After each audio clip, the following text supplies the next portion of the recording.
Box office पर 2000 करोड़ का collection करना आज भी कई सारी इंडियन सिनेमा की मूवीज का ड्रीम है, जो कि अब लगता है कि इस साल 2026 में काफी सारी मूवीज का ये ड्रीम एक्चुअल में पॉसिबल होने वाला है। जहां एक तरफ आदित्य धार ने अपने धुरंधरों को बॉक्स ऑफिस पर अनलीश होने के लिए रेडी कर रखा है, वहीं अपने नमित मल्होत्रा ने तो इस बार इंडियन सिनेमा की प्रत्यंचा को चढ़ाकर सीधा इससे हॉलीवुड तक को भेजने की तैयारी कर रखी है। तो यार देखो, 2026 वो साल होने वाला है जो सिर्फ इंडियन सिनेमा के लिए नहीं बल्कि पूरे वर्ल्ड सिनेमा की हिस्ट्री में एक ऐसा साल होगा जिसे गोल्डन वर्ड से लिखा जाएगा।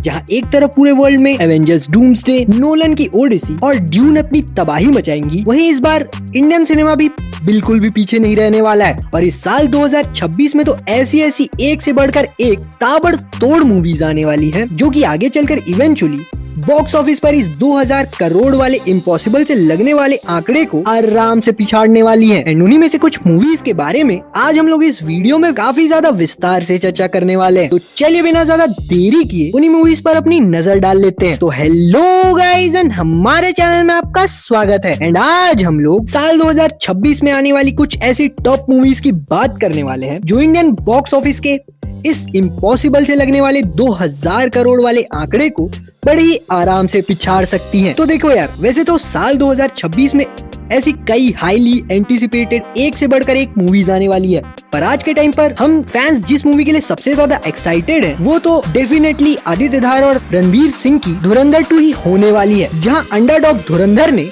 2025 में सुमड़ी में आकर बॉक्स ऑफिस पर इतनी बड़ी सुनामी क्रिएट कर दी, वहीं अब इसके सेकंड पार्ट को देखने के लिए ऑडियंसेस के साथ साथ मैं भी मरा जा रहा हूं। और मुझे तुम्हें बताने की जरूरत नहीं है कि जिस छोटी सी मूवी ने ऑलरेडी 1000 करोड़ जैसा इनॉर्मस बॉक्स ऑफिस कलेक्शन करने का सपना पूरा कर लिया, इसका आने वाला सेकंड पार्ट बॉक्स ऑफिस पर किस तरह का हैवॉक मचाएगा। एंड स्पेशली आदित्य धार और उनके धुरंधरों से भरी हुई इस धुरंधर फिल्म के कंटेंट को देखने के बाद तो ऑडियंसेस इस पर अपनी चील की निगाहें गड़ाने को मरी जा रही हैं। एंड आदित्य धार को सिर्फ इतना ही काफी नहीं लग रहा था, क्योंकि उन्होंने तो अब इसमें अपनी उरी फिल्म के अंदर का एक काफी ज्यादा मेजर कैरेक्टर यानी कि विक्की कौशल के मेजर विहान शेरगिल को एक एक्सटेंडेड कैमियो के रूप में धुरंधर के अंदर दिखाने का फैसला कर लिया है। एंड अब लगता है कि इंडियन सिनेमा के बाकी कई सारे डायरेक्टर्स की ही तरह वो भी अपना ही खुद का एक स्पाई यूनिवर्स बनाने वाले हैं, जिसकी सिर्फ खबर को सुनकर ही ऑलरेडी कब्र में लेटे हुए वायरअफ के स्पाई यूनिवर्स की तो अब पूरी तरह से लगने वाली है। क्योंकि जहां एक तरफ धुरंधर के धुरंधरों ने ऑलरेडी उन्हें इतना ज्यादा बैकलैश फेस करने पर मजबूर कर दिया है, तो सोचो आदित्य धार का बनाया हुआ खुद का एक स्पाई सिनेमैटिक यूनिवर्स उनकी इस स्पाई दुनिया पर क्या रंग लाएगा, जहां हम ऑडियंसेस को भी फाइनली स्पेसिफिकली बॉलीवुड के अंदर एक अच्छा और सच्चा सिनेमैटिक यूनिवर्स भी देखने को मिलेगा, जो इंडियन सिनेमा आज तक ढंग से क्रैक नहीं कर पाया है। कुछ गिने चुने साउथ के सिनेमैटिक यूनिवर्सेस को छोड़ दो तो, जिनमें से कुछ पर भी अब लगता है कि किसी ने काला जादू कर दिया है और उसके फ्यूचर का एग्जैक्टली तुम्हारी लव स्टोरी की ही तरह कोई भी अता पता नहीं है। And with Dhurandhar's content and the buzz around its cinematic universe, मुझे नहीं लगता कि मुझे तुम्हें ये बताने की भी जरूरत है कि ये मूवी आराम से 2000 करोड़ वाले इस इम्पॉसिबल से आंकड़े को पार करने वाली है। मतलब यार, साल की शुरुआत अभी ढंग से हुई भी नहीं और हमें इतनी बड़ी बड़ी मूवीज देखने को मिल रही हैं कि जहां इंडियन सिनेमा में आज तक 1000 करोड़ के नंबर को पार करना एक ड्रीम माना जाता था, अब ये मूवी सीधा 2000 करोड़ के आंकड़े के लिए लड़ रही है। एंड जहां बात लड़ाई झगड़े की हो ही रही है, तो धुरंधर के सेकंड पार्ट से अपने यश की टॉक्सिक भी लड़ाई करने के लिए उतर चुकी है, जिसके पोटेंशियल के बारे में तुमको तो पता ही होगा कि कैसे अपने यश का सपना है अपने सिनेमा को नेक्स्ट ही लेवल पर पहुंचाने का, और रामायण और राजामौली के अलावा अपने सिनेमा को भी हॉलीवुड तक का with its root still connected to our culture. And अब जब ये मूवी आदित्य धार की धुरंधरों से भिड़ने वाली है, तो क्या उनका ये सपना पूरा भी हो पाएगा? मतलब हार गया आपका हीरो? हार गया। अब क्या करेगा आपका हीरो? विनी के बाद घायल शेर की सांसें उसकी दहाड़ से भी ज्यादा भयानक होती है। हाँ भाई, अपने रॉकी भाई भी इतनी आसानी से पीछे नहीं हटने वाले।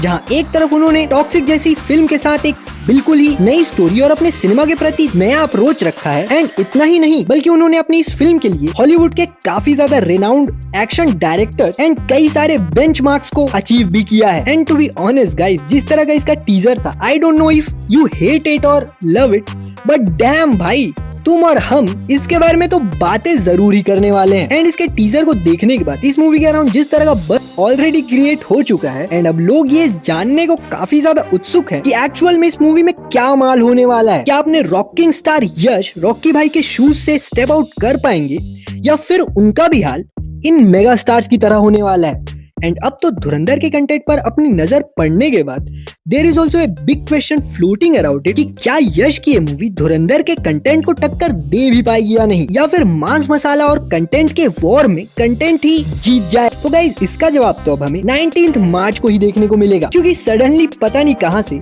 सुमड़ी में धुरंधर आ गई और रॉकी भाई के जमे जमाए प्लान पर पानी फेरने की तैयारी कर ली। क्योंकि यार धुरंधर ने तो ऑलरेडी पूरे देश को अपना दीवाना बना लिया है, और उसके कंटेंट के सामने तो मुझे नहीं लगता कि कोई भी मांस मसाला वाली मूवी इवन स्टैंड भी कर पाएगी।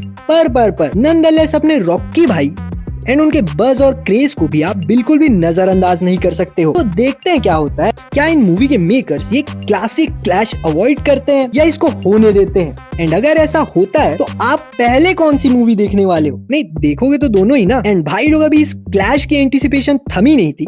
मेगा स्टार सैल्मोन भोईजॉन भी इस बहती गंगा में भी अपने हाथ धोने उतर चुके हैं। हाँ भाई लोग, हो सकता है कि भोईजॉन की गलवान भी ईद के अराउंड इसी टाइम रिलीज हो जाए, जिस मूवी से भाईजान के फैंस उनका हाईली एंटिसिपेटेड कमबैक देखना चाह रहे हैं। And with a good story and right performance and with Salman Khan's comeback, you can only imagine what kind of havoc this will create at the box office. उनका stardom और pull आज भी उतना ही है, एंड इसका सबूत आपको बिग बॉस की बढ़ती हुई रेटिंग्स खुद ब खुद बता देंगी। तो यार जहाँ एक तरफ भाईजान के फैंस के लिए काफी सारी खुशखबरियां निकल के आ रही है कि ऑलरेडी भोईजॉन की one of the most celebrated movies Bajrangi भाईजान का सीक्वल लॉक्ड एंड लोडेड है, जिसको कि अपने राजा मौली सर के पिता ने ही लिखा हुआ है। एंड वही दूसरी तरफ सैल्मोन भोईजॉन मैत्री मूवी मेकर्स के साथ मिल पुष्पा के वर्ल्ड में भी एंट्री मार सकते हैं।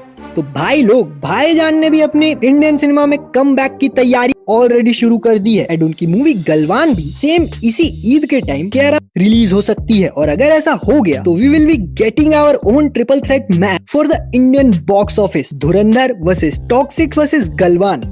सच में 2026 हमें ऐसे ऐसे नजारे दिखाने वाला है जिसे हम आगे चलकर कभी भी नहीं भूल पाएंगे। पर as of now clearly Dhurandhar is winning, और भोईजॉन की गलवान सैडली इन दोनों के आसपास भी नहीं है। सोचो कैसे दिन आ गए हैं यार सैल्मोन भोईजॉन जैसे मेगा स्टार के, जहां एक तरफ पहले उनकी मूवी से कोई क्लैश करना तो दूर की बात, कोई मूवी उनकी रिलीज डेट के आसपास भी रिलीज नहीं हुआ करती थी। एंड ईद सलमान भाईजान की मूवीज के लिए एक बेंचमार्क माना जाता था। वहीं अभी न्यू एज हीरोज और उनके कंटेंट ने भोईजॉन के डाउनफॉल में उनकी जगह ले ली है। काश उस दिन अपने भोईजॉन ने उस काली पहाड़ी पर उस हिरन के साथ उठा पटक नहीं खेला होता, तो आज ये नौबत नहीं आती। यही नतीजा होता है सलमान खान नेपो योजना की गाड़ी में इतनी ज्यादा जोर से रेस देने का। साला दूसरों का करियर तो बना नहीं, खुद के करियर की ऐसी तैसी और हो गई। And the only good thing that came out from Salman Bhaijaan's nepo योजना इज आवर वेरी ओन इमरान प्रेमी राघव जुएल। एंड मैंने उनकी बात यहाँ पर इसीलिए छेड़ी है क्योंकि वो भी आने वाले टाइम में एक ऐसी फिल्म का हिस्सा होने वाले हैं जो कि लगभग इस 2000 करोड़ वाले इम्पॉसिबल से लगने वाले आंकड़े को टच कर सकती है if everything falls in the right place. और नेचुरल स्टार नानी की आने वाली फिल्म पैराडाइज, जो कि सिर्फ पैन इंडिया नहीं बल्कि आने वाले समय में एक पैन वर्ल्ड फिल्म की तरह बनकर सामने आएगी। और जहां most of you never expected this movie to be this big, इस मूवी के मेकर्स भी एकदम धुरंधर की तरह इससे एक अच्छी खासी तबाही मचाने की तैयारी करने में लगे हुए हैं, जहां नानी himself is dubbing for its Spanish version. And उनके साथ ही ये और भी काफी सारे इंटरनेशनल लैंग्वेजेस में भी डब होने वाली है। एंड सिर्फ इतना ही नहीं, इस फिल्म के मेकर्स तो इसे लेकर इतने ज्यादा कॉन्फिडेंट है कि उन्होंने इसे इंटरनेशनली हॉलीवुड तक पहुंचाने के लिए वहां के किसी बड़े एक्टर के साथ कोलैबोरेट करने का भी सोचा है, ताकि इससे इसकी रीच 10 गुना बढ़ जाए। तो लेट्स सी कि जब इसके मेकर्स इसको लेकर इतना ज्यादा कॉन्फिडेंट है तो ये इंडियन सिनेमा पर किस तरह का इम्पैक्ट डाल पाती है, और क्या ये इन बिगीज के बीच में इवन 1000 करोड़ तक भी पहुंच पाती है।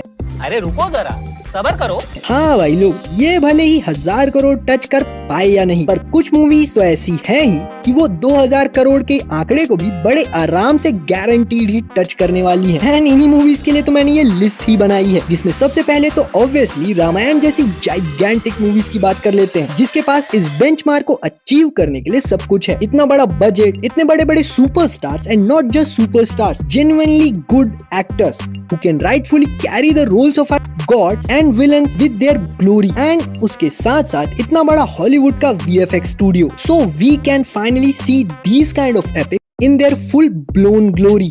जहाँ एक तरफ नाग अश्विन ने कल्कि की एंडिंग में इसके कुछ ग्लिम्स दिखाकर हम सब अपने सिनेमा के ऑ में मेस्मराइजिंग छोड़ दिया था। Can't even imagine what Namit Malhotra and Nitesh Tiwari sir is gonna do with us। हम फैंस को इससे इतनी ज्यादा उम्मीदें हैं कि सोचा ही नहीं जा सकता कि इसमें हमें क्या क्या देखने को मिलने वाला है। एंड इसके मेकर्स को हर एक चीज में एक्सेल करना ही पड़ेगा, beat VFX, sets, the magnanimous feeling that this is something to be taken seriously, not just by us but also by the world. And ये मूवीज हमारे इंडियन सिनेमा की लेगेसी को वैसे कंटिन्यू करेंगी जिसका सपना हमारे राजा मौली साहब ने देखा था, Indian cinema in its full on glory. And उनके क्रिएट किए गए पाथ्स के बाद तो already the world is looking forward to dive in our cinema, and actually में Ramayan is part of one of those movies जो सिर्फ 1000 करोड़ नहीं बल्कि इंडियन सिनेमा की पहली $1 बिलियन मूवी तक साबित हो सकती है, जिसके ऊपर चर्चा करते हुए मैंने एक सेपरेट वीडियो भी बना दी है, तो चाहो तो एक बार चेकआउट कर लेना। एंड जहां बात राजा मौली सर की हो ही रही है, तो उनकी आने वाली फिल्म वाराणसी को कैसे भूल सकते हैं। वो फिल्म भी अपने आप में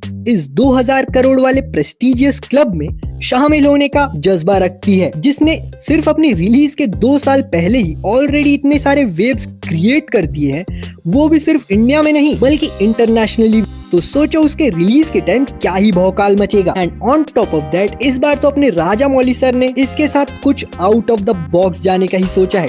टाइम ट्रेवल और science fiction with our history and culture merge, seeing these epics with Rajamouli's eyes is a dream of every cinephile, and इस ड्रीम की कुछ झलकियां तो हमें इस फिल्म के अंदर जरूर ही देखने को मिलने वाली हैं, जो अपने आप में इस इंडियन सिनेमा की हाईएस्ट बॉक्स ऑफिस कलेक्शन करने वाली मूवी बनाकर रख देगी। जहां इस ड्रीम की बात हो ही रही है, तो अब अपने राजा मौली साहब के इस ड्रीम को पूरा करने का जिम्मा अपने आमिर सर ने उठा लिया है।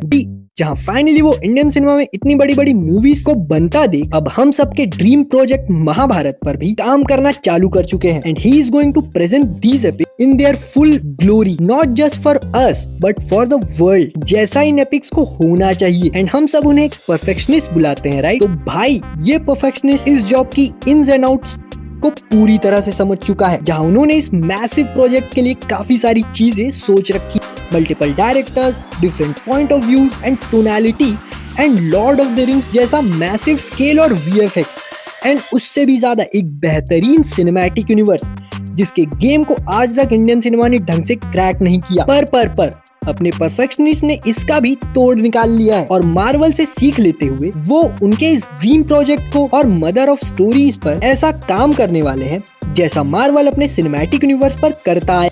Basically he wants to Kevin Feige of Indian cinema, and I think कि he is the only one who is that sincere and mature enough with his cinema to take that kind of role, because a project like Mahabharata only needs that kind of treatment। और Aamir sir ने इसकी नब्ज बिल्कुल सही पकड़ी है। अगर उन्हें इस प्रोजेक्ट को सही मायनों में उसकी फुल ग्लोरी और जैसा हमें चाहिए वैसा दिखाना है, तो उन्हें इसमें हेविली इन्वॉल्व होना होगा, not only as an actor but as a showrunner, जो हर चीज की बारीकियों पर नजर रख सके ताकि फैंस की वो छोटी से छोटी हर डिमांड पूरी हो सके जो हम डिजर्व करते हैं, चाहे बात इसकी कास्टिंग की हो या VFX और स्केल की। आमिर सर ही वो शख्स जो इसे राजा मौली के अलावा सही तरीके से रिप्रेजेंट कर सकते हैं। सो लेट्स होप कि उनका ये अप्रोच सही साबित हो और हमें रामायण के बाद महाभारत उतनी ही तबाही मचाते हुए दिखे। मतलब यार इन एपिक्स में ऐसे ऐसे मोमेंट्स भरे हुए हैं कि उनका क्या ही कहना, one can only imagine. And जहां आमिर सर ने पहले भी रामायण और महाभारत की मूवी के ऊपर में बात करते हुए यही कहा था कि